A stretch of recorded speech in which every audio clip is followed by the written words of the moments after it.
7. 7. Oh, yes. Oh, got it. I, 19. Oh, yeah. Oh, yeah. O, 70. What is he doing? He knows there's no 17 in O. He must mean I-17. Oh, 70. Oh, well, that's much better. Yeah. Hey, say, Helen, how's your son doing? You know, he hasn't come around lately to pick you up. Oh, he's busy, working and fine, he's fine, and that's why I take the bus. Oh, I wonder what he's selling. Oh, you don't know that? Is there anything that we can help you with? Huh? They don't like solicitations around here. Solicitations, me? Oh no, I'm not selling. Anybody ever tell you you look like that game show host who sells insurance on television? Now, both of you behave. No, I'm not selling. Too bad. Well, then, would you like to come and have dinner with us tonight at 4 o'clock at the buffet? Esther. Not for me, for my daughter. What's your business here, young man? Well, I'm actually here to help senior citizens be safe. Oh, maybe a little late for that. Well, yeah, you speak for yourself, Essie. Hey, but I don't want any of those shady things, like those roofers that some guys put in their ladies' drinks. I get my women the old-fashioned way with my good looks, my charm. And a lot of Viagra. No, not that kind of safe. Well, then forget it. Not interested. Jacob, let the boy talk. What do you mean? What kind of safe? I'm here promoting ways to keep seniors safe from... Well, I don't need any kind of security system. The one I have calls the ambulance, fire, police, if I so much as pass gas in the wrong direction. Oh my God. That's great. Everyone should feel safe in their own home. But I'm talking about a different kind of safe. One that keeps you safe from scams. Like the one that you're trying to pull on us. Jacob, let the boy talk. What kind of scams? Well, ones that take advantage of senior citizens. It could be by phone, mail, strangers, and even family members. Well, we weren't born yesterday. We don't believe in those diet scams that say you can lose 20 pounds if you drink a bowl full of vegetables for 7 days. No. I know you're all smart people, but the scammers are smart too, and they're desperate and shrewd. Sometimes it's hard to know what's legitimate and what's not. Well, I think you have to be a real dummy to believe those scams. Oh, you mean like the phone call from your grandson, dummy? That wasn't the same thing. He knew so much about me. Tell me about that. Well, she was too embarrassed about being dumb. Oh. If you don't mind telling me about it, maybe I could help you prevent it from happening to others? Well, I guess, if you promise not to call me a dummy. Go ahead, Essie. Besides, that's my job. Ow! I would never, I promise. All right, well, several weeks ago, I was watching an Andy Griffith marathon. Oh, I just love that Aunt Bee. Andy! The story. Right. Well, I was watching TV and the phone rang. Hello? Grandma? Oh, hello, hi, yes, is that you, Richie? Yes, Granny, it's me, Richie. Oh, how are you? Is everything all right? You sound different. Oh, I have a cold. I've been losing my voice. Oh, my goodness. Well, drink plenty of water. And yeah, I know. I am, just like you always told me. Oh, good. I'm sorry to bother you, but I really need your help. Why, is something wrong? Is everything okay at school? Are your grades still good? Oh, yes, definitely. You'll be very proud of me this semester. I'm always proud of you, Richie. You're such a responsible young man. Actually, that's really why I'm calling. It's for Kayla. Your sister? Is she all right? She had an accident. Oh my, is she hurt? No one was hurt, except her car. A little fender bender. She was so upset. As long as no one was hurt, you can always fix a car. That's what I told her too. But she's very worried and wants to get it fixed before Mom and Dad find out. I told her that we could trust you. Well, I thought your parents gave you the car to take to school because your school is so much further away. Oh, no. You must be confused, Granny. Kayla is the one with the car. I had it last year. She has it this year. Well, okay. If you could just help, she needs $500 to cover the insurance deductible, and then she can get it fixed. Oh, sure. I can help. You just have her call me, and I'll find out where to send the money. You can send it to me. You know how Kayla is with money. Just wire the money to me through Western Union. Well, Richie, now, you are a very good brother, but if Kayla wants my help, she's going to have to call me herself. She's not getting that money without a lecture from me about being more careful. Look, it'll be easier for everyone if you just do what I say. If you don't mind, that way Well, I can... do mind. You just have her call me, and I'll send her the money. Okay, Richie? Richie? Are you there? I thought, that's strange. But then you know about cell phones, about how they always are throwing calls. I think Esther means dropping calls. Well, I waited that day for Kayla to call. She never did. So that night I called my daughter. And who do you think answered the phone? Well, Kayla. She was home from college on a break. These college kids, they have more breaks than they have classes. Well, what did she say? Was she all right? She was fine. She never had an accident. Well, why did your grandson make up that story? He didn't. He lost his cell phone. So who called? I don't know. Unfortunately, it sounds like someone posing as Esther's grandson, someone who knew him really well. Oh, I do feel like a dummy. Don't. It could happen to anyone. I can't guarantee that we can stop all these scams, but here are some red flags that we should look for and some ways to protect ourselves. It's rare that anyone will need money so urgently. Don't be rushed or pushed into doing anything. And if they do, it's probably for bail, which means they have more than money problems. Pay attention to the person making the request. Do they typically address you as grandma, granny? Does their voice sound different? Does their behavior seem out of character? In other words, would your grandson normally call and ask you for money the way this person did? Oh, no. Especially the way he got at the end. He was so pushy, and that is not my Richie. Look for signs of aggression or desperation, especially when you're not doing what they're asking you to do. You know, you ought to tell him what happened to you. You need to keep your flapper shut. Well, what happened, Jacob? It's okay, Jacob. Well, I was having some plumbing problems. I had a leaky faucet outside and a runny toilet inside, and all making my water bill go high. Oh, did I ever make mention of that to you? Only every other day we see you. Well, I was standing in my flower bed near my porch. That's where the spigot is. And I laid out all of my wrenches from a brand new toolbox that my son got me. Oh, did I ever make mention of that to you, that on Father's Day? Well, you don't have to be so crabby about it. Gee. Anyway, no matter which wrench that I used, it still leaked. But don't you know that there was this nice young man down at the street watching me fiddling with it?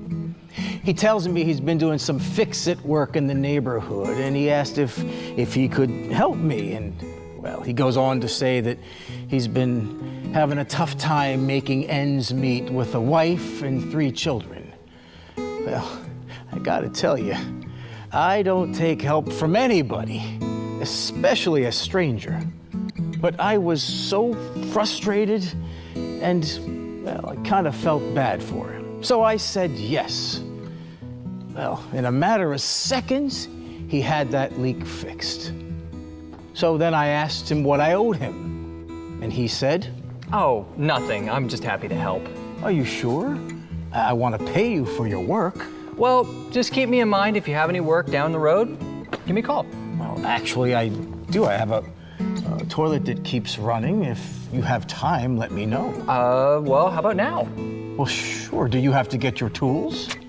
Yeah, I do, but they're up the street, you know, in my van. I'll just go get them. Actually, can I just use your tools? Well, sure. All right, great.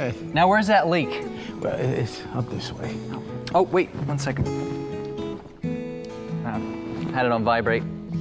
Yeah, hi, honey. Oh, it's the wife. I gotta take this.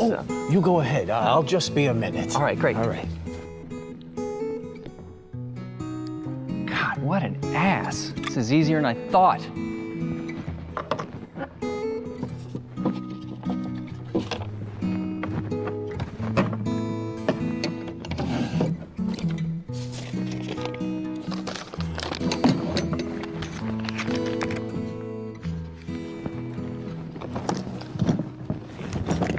Old fool. You know, it's funny. You have the same name as my son. Young man, where'd he go? Well, I looked around for him. I went back outside and I couldn't find him anywhere.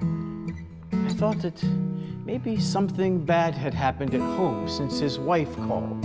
When I went back inside, I closed the door and I looked around for my toolbox. But it was gone. That son of a bitch stole my toolbox. Now who's the dummy? Esther.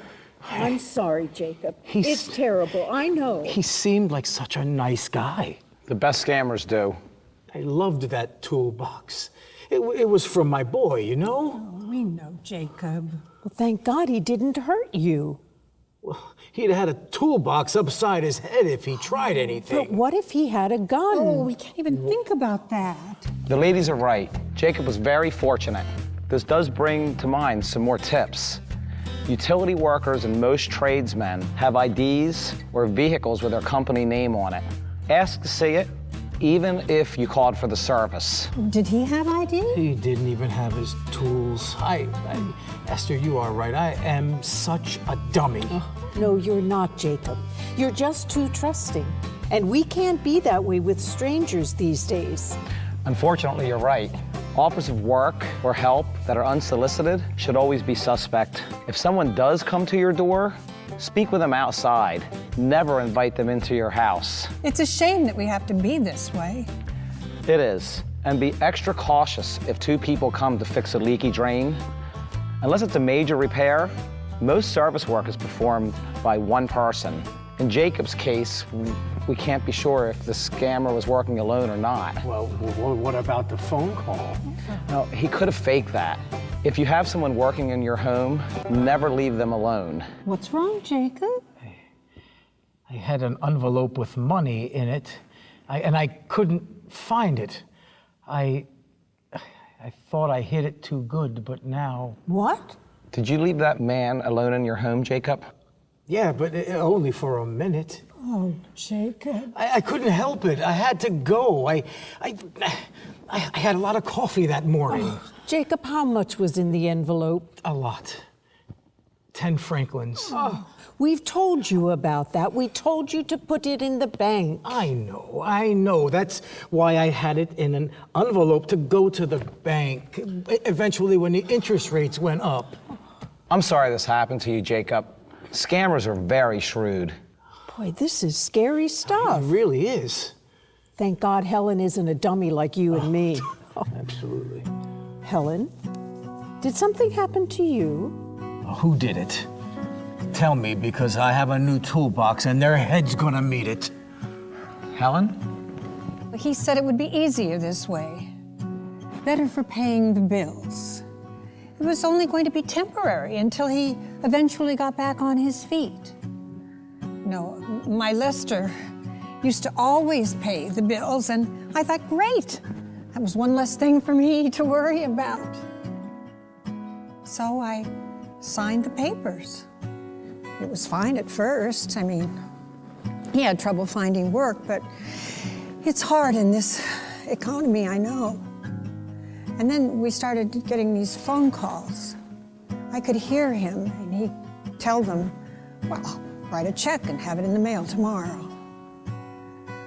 He didn't tell me about it at first, and eventually I asked him, and he said, oh, Don't worry, nothing's wrong. Everything's just fine. But I knew everything wasn't fine. Kept getting more and more phone calls, and then things started to come in the mail. The more and more they came, the angrier he became. And he started taking it out on me. And I became afraid. Afraid living in my own house. Afraid of my own son. Can you imagine that? And though he never hurt me, finally, it was just the last straw. One day he just grabbed that vase, the one that belonged to my mother. He told me that if I didn't stop nagging him, that he would smash it into 1,000 pieces. I apologized and was quiet, but I made up my mind then and there that I was going to move into a senior living community. I told him that he would have to find someplace else to live, and he could take as long as he needed. But I was going to have to sell the house so that I could move. He laughed. I said, "Why are you laughing?" He said, "Well, it's going to be pretty hard to sell a house you don't own." So that's why I moved in with my sister, not to help with her expenses. She's fine. But to get out of that hell I was living in. Where are you going? To show her son my new toolbox. Sit down. Right now, you are not going anywhere. So you can see who the real dummy is. Oh, Helen, don't say that. You had no way of knowing that he would trick you into signing your house over to him. I thought it was just to give him permission to pay the bills. I mean, our kids are supposed to take care of us, just like we took care of them. We would never think that they would do something like that. Esther's right. Helen, this was a terrible thing to happen to you. We always want to believe we can trust our own kids. What are we supposed to do, not trust anyone? No, but there are two things to remember. Always take care of yourself first. You've taken care of everyone else your whole life. Now it's time to look out for yourself, starting with the basics: food and shelter. Make sure you have the resources to live like you're accustomed to before you help anyone else, even your children. And don't let your emotions cloud your decision-making. Don't sign anything that you don't feel comfortable with or don't understand. Have someone else take a look at it for you. Remember, if something doesn't feel or seem right, then it probably isn't. Trust your gut. It's always right. You might be getting older, but you're not getting dumb. Be as smart as you've always been, no matter who's asking for help. That is good advice. Well, I like my toolbox idea better. Oh, all right. I guess it does make sense. Yes, and then you won't wind up in jail for assault with a toolbox. Thank you so much for talking with us today. We really learned a lot. You wouldn't happen to be single, would you? I have this beautiful daughter. She just got divorced last week. It's too soon. When opportunity knocks, come on. It's getting late. We have to get going if we're going to get a good table at the buffet. You know, really, we should share this knowledge with others. Oh, absolutely. Nobody should be made to feel like a dummy. Okay, but can we talk about this over dinner? Is that all you ever think about? Food? Well, not exactly. It's just that, well, with all of this, I just stand a better chance of getting food.